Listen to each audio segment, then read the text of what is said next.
Hello বন্ধুরা, আজকে আমি তোমাদের সাথে একটা ভর্তা রেসিপি শেয়ার করবো। জানি না এরকমভাবে কে কে ভর্তা খেয়েছো, কিন্তু আমি কোনোদিন খাইনি, বানাইনি। তো এই ফার্স্ট টাইম আমি ভর্তাটা বানালাম। তো কালকে হঠাৎ করে আমার মনে হচ্ছিলো যে এরকমভাবে একটা ভর্তা বানাবো।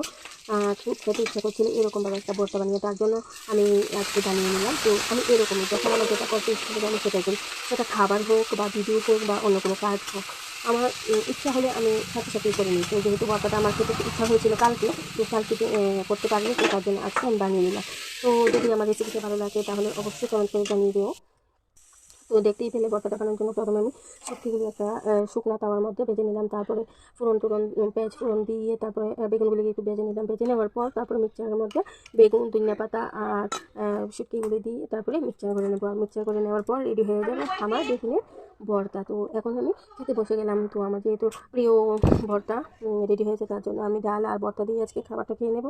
তো আর অন্য কিছু নেবো না, যদিও তরকারিটা রান্না হয়েছিল। তো আমি আজকে আর তরকারিটা খাবো না। তো সবাই ভালো লাগলে অবশ্যই পাশে